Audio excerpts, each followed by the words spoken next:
Hi, Skyler the Dungeonologist here. Happy Halloween. In his last video, Matt Colville said this.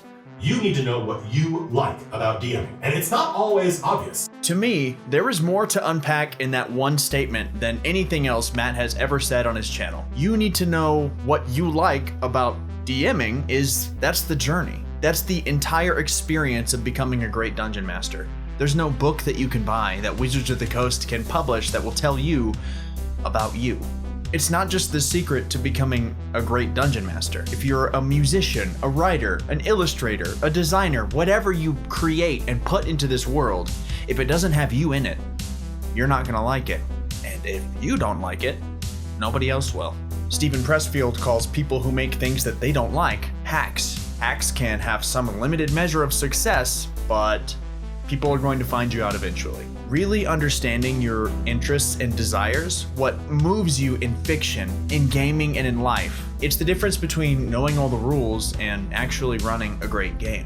It's the difference between a scholar who's been studying English for 8 years and the novelist who actually knows what story they need to tell and then they tell it. I've run games that I don't like before. It's torturous. It was work, and not like fulfilling work, but like clock in, clock out, I'm having a terrible time work. Now I have a better idea of what kind of game will reflect who I am and what I love, but I'm still figuring that out.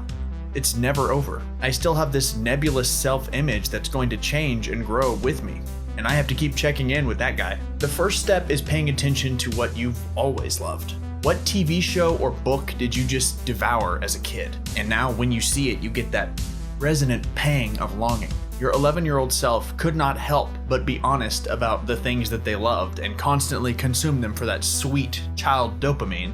For me, it was kaiju and drive-in monster movies.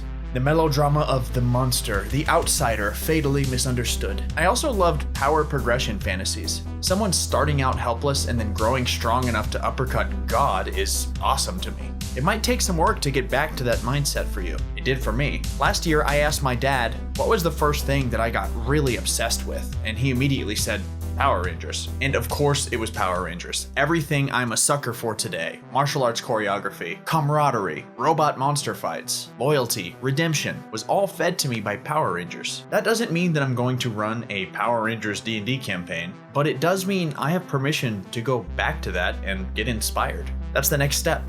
Actively seeking inspiration. Whatever medium you have the most attention for, books, movies, TVs, video games, podcasts, whatever. Find something in that makes you want to run D&D.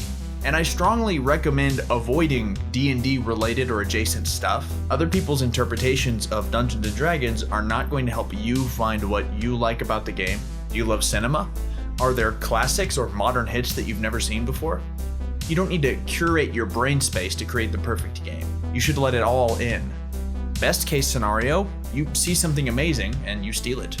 If you see something you hate, that's also inspiration. The best way to critique something is to make something in response. So if you didn't like Rise of Skywalker, your D&D campaign can be, here's how Rise of Skywalker should have gone. We can iterate on our vision of what something should have been.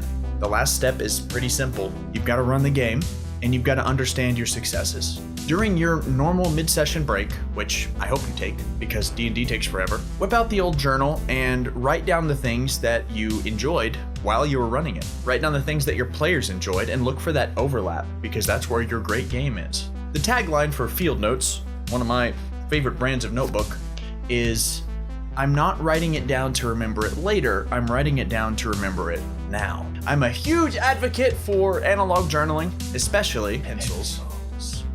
The act of deliberately writing down what you're thinking is such a powerful tool to help you process and internalize what you're feeling. Did you love how back and forth that orc fight was? Were you excited the players found your alternate puzzle solution to the lethal boss fight? Did you get chills when the party roleplayed interrupting the wedding, revealing the doppelganger in place of the bride?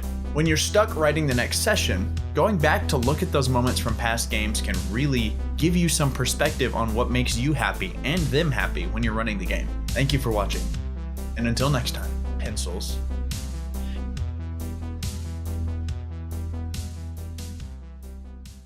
Subscribe to the channel or the skeleton will visit your home.